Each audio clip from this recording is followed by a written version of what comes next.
Hello, everybody. Welcome to another edition of the Sales Development Podcast. I am excited to dive in today with Collin Mitchell, the VP of Sales over at Leadium. Collin, how you doing today? Doing good. Looking forward to this conversation, David. So thanks so much for having me on. I know you're going from thing to thing. You just were doing a webinar. Now you're doing a podcast. What's next today? It's crazy. Yeah, I try to line all of these things up on one day. Because it does make it, I love going on podcasts. I also have my podcast. I love doing events, webinars, you name it. But I found that if you can just get in the zone and do them all, kind of on one day, it doesn't always work out perfectly like that. Then it can be pretty fun, and rather than kind of shifting gears all the time throughout the week. Oh my gosh. Yes. That's such great advice, chunking out your time. And so you can really focus on, like a media day, you could do all your media in one day, it's done. And then now you can focus on prospecting or closing, whatever the next thing is, right? How the sales world has changed, right? We all have to create content now. It's like a huge part of what we do these days, which didn't always used to be the case. Yeah, it's really important to get out there, and your career has been amazing in that kind of crawling up through the ranks of the sales world to become this expert really in the sales industry. How did you get into sales, and what are you doing now over at Leadium? Yeah. I'll give you the short version, and then we can save some time for the good stuff. But I'm not your typical sales story where it's like, hey, I was sought out to do this thing and it didn't work out, and sales was my fallback plan, right? Which I'm sure you've heard that story many times, right? Nobody plans to get into sales a lot of times, but sales was literally the only door open for me. So I grew up, poor, raised by a single mom with 3 brothers. And, she did the best she could to keep food on the table. And, and life was a bit of a struggle as a young kid. And so I didn't go to college. And my first job was moving furniture and such. When you're young, you're like, hey, I could stay outside and stay in shape and lift heavy stuff, which is not so bad. But the writing was kind of on the wall of I needed to get more of a career than just a job. And so that's when I got my first sales job. And I worked my way up to within the top 3 reps within 12 months. And I didn't have any skills or experience or anything. It was just hard work. It was just first one in the office every day, last one to leave every day, came in on the weekends, which that only take you so far. After that, I got my first VP of sales position, ran a team there, drove millions of dollars in revenue, learned some, got more experience, business acumen, made a lot of mistakes as a first-time leader. And then from there, my wife and I started our first company, drove that from 0 to 5 million in 26 months. And then from there, I've basically founded, you want to, wow. I think you had a question. Dude, no, keep going. That's awesome. Yeah. That's amazing. And then from there, I've started a few other companies. I've had, a few exits and head of sales roles. And now I'm the VP of sales and managing partner over at Leadium, where we help people with top of funnel. So we do outbound as a service, and we also do inbound lead management, which is kind of the 2 core services that people come to us for. Wow. Okay. So just going back, why sales? So, of all the different things that you could have done, why did you decide to get into that? And then all of a sudden you found this momentum. Yeah. So, knew a few people in sales. My stepdad was in sales, and he's the one that got me that job. And I actually had to almost beg for the opportunity, right? Because I was not the most reliable, dependable young adult. And so after, bothering him enough times and him feeling like, okay, I'm kind of willing to stick my neck out there for you. He got me an interview. I got the job. And then I just knew hey, this is my shot. This is my way out of living, sort of a check to check sort of lifestyle, which, I saw how that works out, even just, being raised by a single mom and not having a lot of money as a kid. And so I made the most of it, and just really never turned back. And then why, you had this opportunity, but you ended up staying late, coming in early, staying late. grinding it out there, what was that internal, drive that you discovered really? Yeah. I mean, I think honestly, I think I had a bit of chip on my shoulder, just kind of feeling like I had something to prove.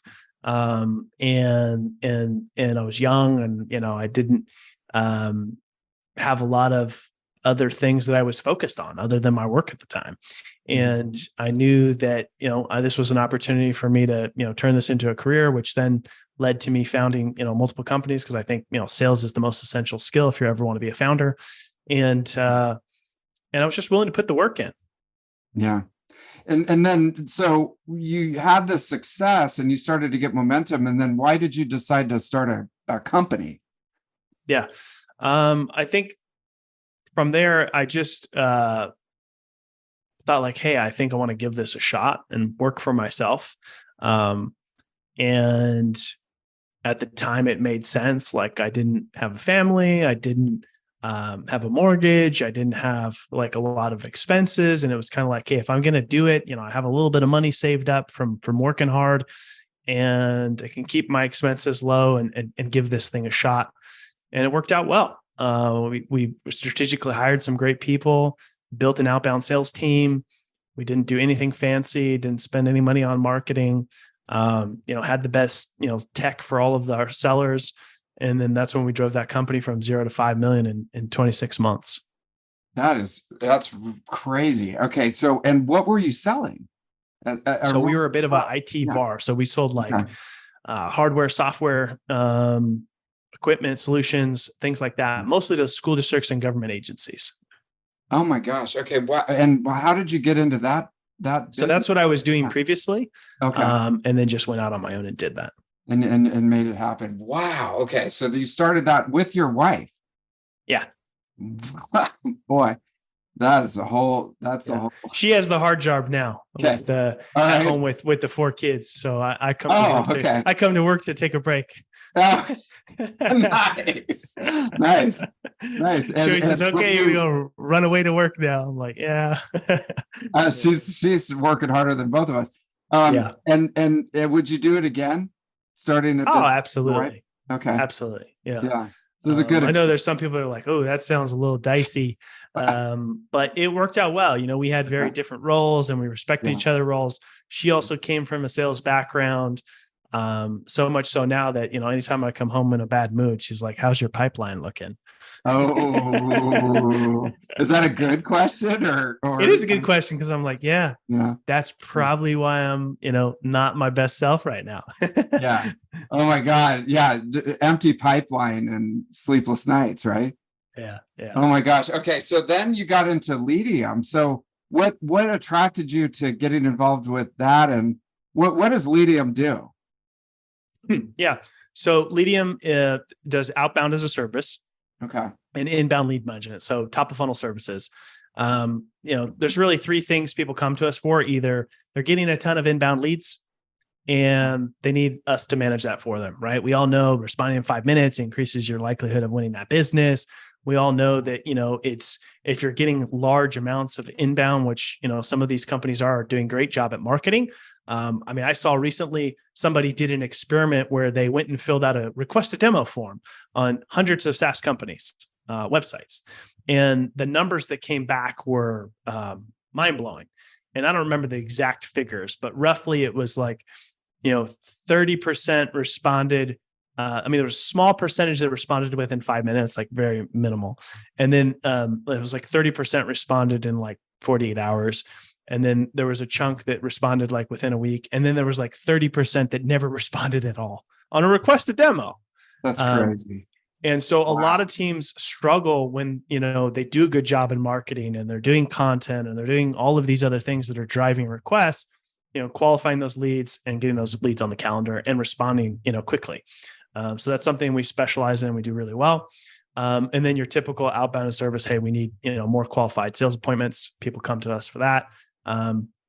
Leadium's been around for, over 10 years, driven companies to raise over $7 billion, over 37 acquisitions of companies, either working with or directly after working with Leadium, and then even 5 companies who have IPO'd during or right after working with us. So Whoa. doing some really good work. I actually used to be a Leadium customer. So I've known Kevin and Sergey, the co-founders, for a long time. They helped me drive growth for a couple of my companies. And, after the last thing that I ended up doing, which didn't work out so well, I ended up joining them more recently as their VP of sales and managing partner. Wow. Okay. That's crazy. So on Leadium, do the reps that work at Leadium, do they actually go in and use the database of the company and just like log in as though they're one of their employees? Or is there another, database and you have to pipe the information to them? So depends. So two different scenarios, right? So for like inbound leads, those leads are coming in and getting pushed directly to us in the systems that we use, which then syncs back to their CRM and such. Okay. So that's how we execute on that. And then for outbound, we're sourcing the data. Data is like a huge part of our strategy, but we're sourcing all the data, building the database, using our tech on our side that syncs back over to their CRM as well. Got it. Okay. And then is Leadium really focused on like one vertical industry, or is it just all over the place? A little bit all over the place. Everything we do is B2B. Okay. But I would say, lots of experience in SaaS services, consulting, pretty much all over the place, even some like really weird, obscure stuff that you wouldn't think of. And those campaigns actually, tend to perform extremely well. When you're targeting folks that aren't just getting hammered, like sales and marketing, SaaS people. Right. Yeah.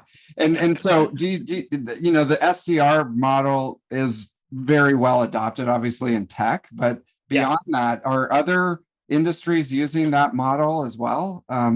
Or is it more old school? So, and a lot of times, when you speak to some other industries, like they don't even know what an SDR is, right? They're like, we just need sales appointments. Like, what's an SDR? But we do something unique with our SDRs, where we, number one, all of our sales development reps are like full-time US-based W-2 employees, which is rare in agencies. A lot of agencies use third parties, contractors, which aren't reliable, or vast majority use overseas talent. So that in itself is unique, but the next piece is super unique. There's nobody that I know of that's doing this as of yet. I know some people have talked about it, but we do specialization of roles. So our callers only call, our email handlers only do email, our social sellers only do social, and our personalized video folks only do videos, and that's all they do. So essentially on a campaign, there could be up to 4 different SDRs working across a campaign, and they only execute on those channels when there's tasks within their execution channel for that particular campaign. Whoa. Okay. That sounds expensive. Yes and no. It's actually efficient. It's very efficient because, as you know, we have to focus on the value. David, if you think about your typical SDR, usually they're stronger at one, maybe 2 of those things. Yeah. So why not fully lean into that? Right.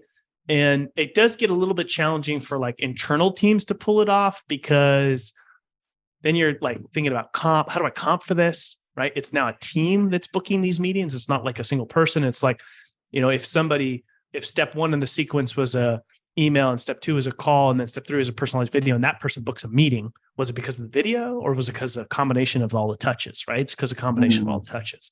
So compensation is something that gets a little bit hard to pull off, but it's doable. But if you think about it, your typical SDR is like, oh, I hate writing emails. I suck at writing, but I just love making calls.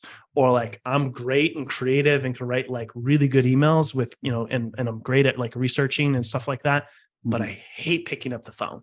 Right. And so why not like fully embrace that and put them where, they're most comfortable and can do their best work?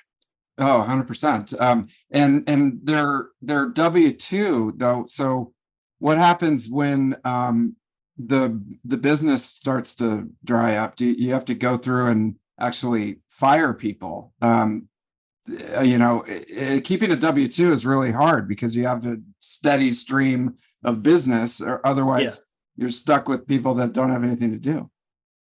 So we're fortunate enough where that hasn't been the case. We get a very healthy amount of inbound, And we actually turn away about 60% of the folks that want to work with us because wow. Customers, like they want to be your customers or they want to work there. Yeah. Which is different than most agencies. Most agencies will Wow. take anybody who's willing to pay. Yeah. We're very selective. We try to only take on businesses that we think we can be successful with. Okay. And it's really smart. Because not everything performed. Like the number one question that a lot of companies have is like, does outbound even work for me? And if they've never done it before, they don't know. And we've done it long enough where we know like there's just certain niches where it's like, yeah, it's not going to perform well. Or, you know, a lot of times it has more to do with like, hey, is it a good fit? Do they have a unique enough value proposition? Have they reached product market fit, product messaging fit? If we tee them up meetings, do they even have a good enough sales process to close those meetings? Because a lot of times that disqualifies folks because it's like, we can book all the qualified meetings we want, but if they can't close them, we still get fired. And it's a royal just waste of time. So there's a lot of things that we look for initially to say, hey, is this even a campaign we even want to bring on board in the first place? Okay. Wow. Okay. So they would come to you, and then what's the process of figuring that out? Because do they ever get mad at you? They're like, here, take my money. I want to pay you guys. I mean, I wouldn't say they get mad. I think I think most of them appreciate the honesty. Because usually when an inbound lead comes in, and this is for any business, not just for like Leadium or sales agencies, when you get an inbound lead, they're likely looking at least 4 other competitors, right? And so I think a lot of times it's refreshing because it's different than what they're hearing from everybody else, where everybody's just saying, hey, we're the best and here's why, and you know, all of that jazz.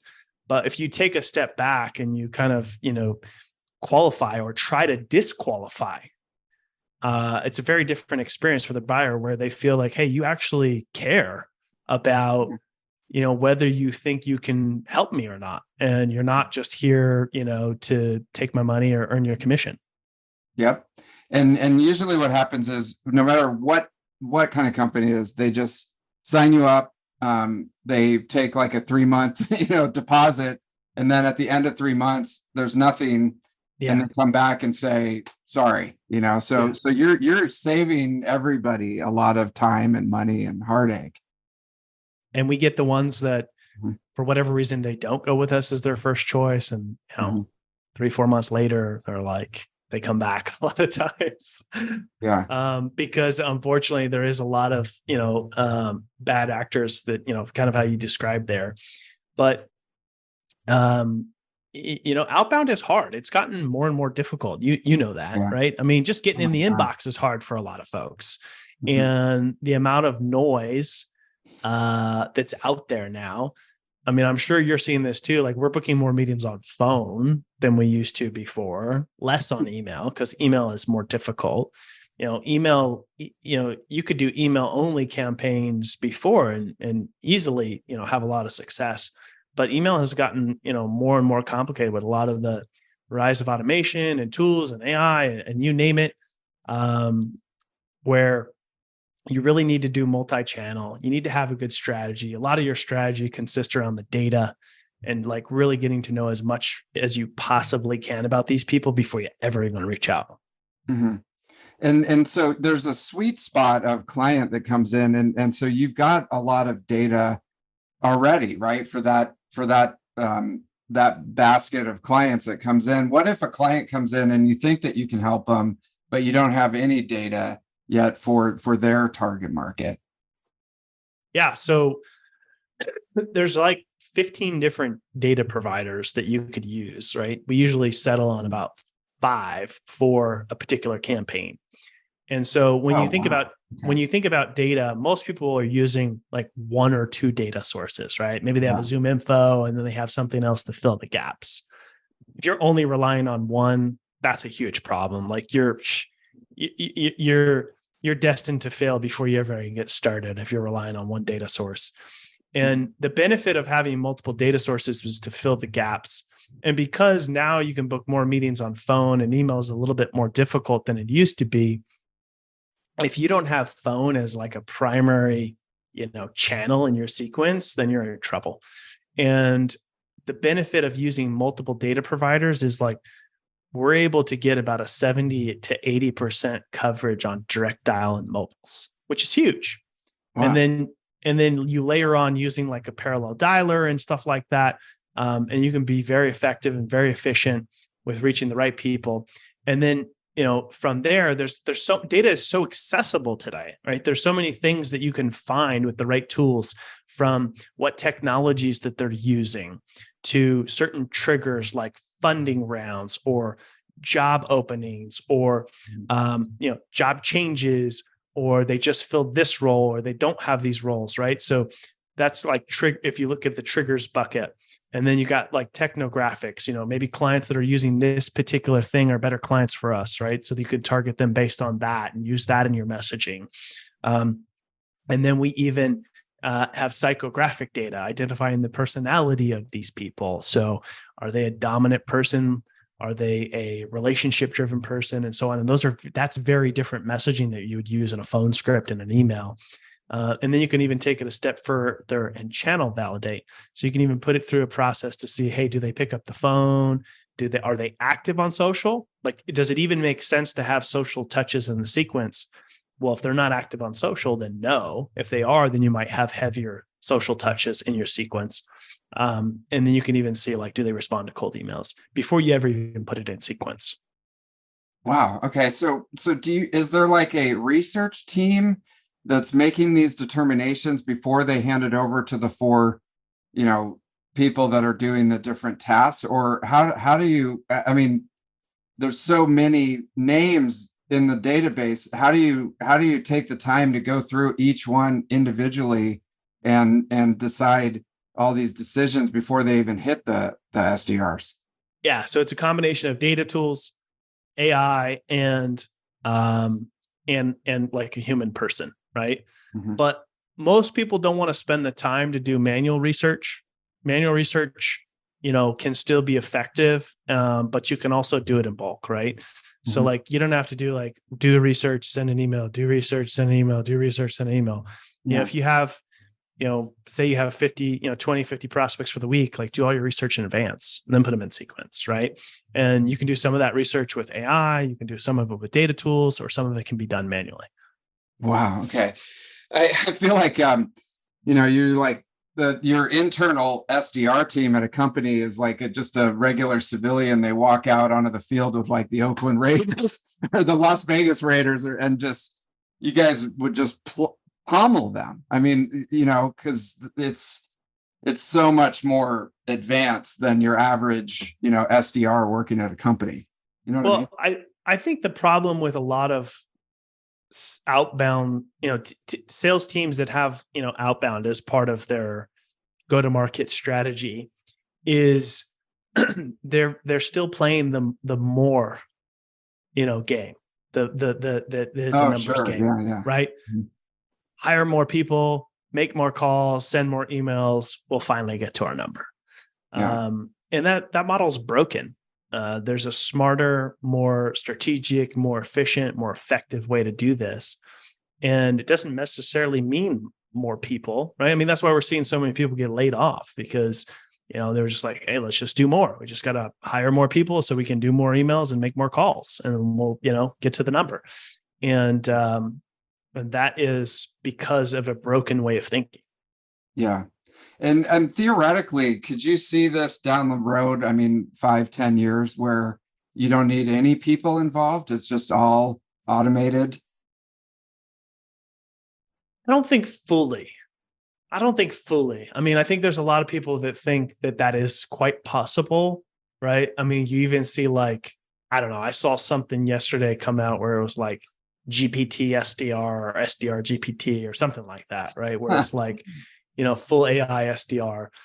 I don't think that, I mean, I've seen that there's like an AI that can make cold calls.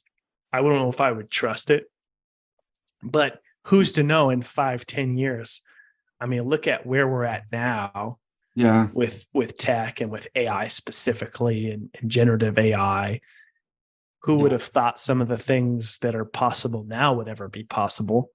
And so like in 5-10 years, like, I'm sure we'll be scratching our heads thinking like, geez, never thought this was possible. I know. It seems like 5 to 10 days. It's changing Yeah. so fast. Yeah. And, I also think kind of somebody could have come out last year with SDR NFT. That was the NFTs were the big thing. Now it's SDR GPT. And next Yeah. week, what's it going to be next week? So Yeah. it's hard to keep track of all this stuff. So the one question I just want to go back to is, this is totally off topic, but what are your learnings from the thing that you were doing before you went to Leadium? Like, is there, are there 2 or 3 battle scars that you have from that experience that you would take forward and give people advice that are, out, potentially running their own company? Yeah. So, battle scars from running my own company, not so much, except for, I think, yeah, I made a lot of mistakes, learning things for the first time. Even just things you don't think about, like how to manage cash flow, like when you have a high performing sales team and, you got large commission checks you have to write, like managing cash flow can be a challenge. I think that, hiring experts to do things that you're not qualified to do as soon as you can is a good move. Or, hire, and that could be either hiring people internally or, you can pretty much outsource anything these days, anything you don't want to do.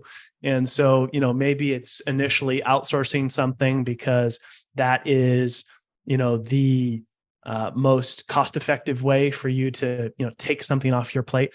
Staying in your lane, in your domain, in your area of expertise is, I think, something that's important, right? A founder that tries to do everything, typically is not going to do anything well. So I think that that's crucial, but obviously you got to, either get funding or get some customers, to be able to do that. So I think as quickly as you can, I think focusing on profitability right away is really important. I think a lot of, companies don't focus on that early enough, where it's just growth at any cost. And we've seen what sort of disasters that can create. Those are kind of a few takeaways. God. Wise words. We can show each other our scars, right? All that stuff resonates for sure. Yeah. So, Collin, this has been so interesting, man. I think I'm interested in Leadium. I'd like to reach out to you. If people want to learn more about what you guys are doing, what's the best way to connect? Yeah. So two things really. I mean, number one, it takes a lot of hard work to consistently put on a good podcast, like this. So, do David a solid, write a review for the show, subscribe to the show, share it with your friends. That's the easiest way you can show your gratitude for him, consistently providing value via the podcast. Best place to find out about Leadium and anything that we're up to. We also have a podcast called Sales Transformation. We drop daily sales content. That is the best place to find out whatever's new and exciting with Leadium. And then we also have a book that's coming out soon, which you can be on the lookout for, called Outbound Sales Simplified. Oh, nice. That was so funny because earlier in the back of my head, I was like, you guys need to document this, and get it down on paper, what you're doing. So I love it. I will buy that book straight away when it comes out. This is great. Awesome. Thanks, David. All right. Thanks, Collin.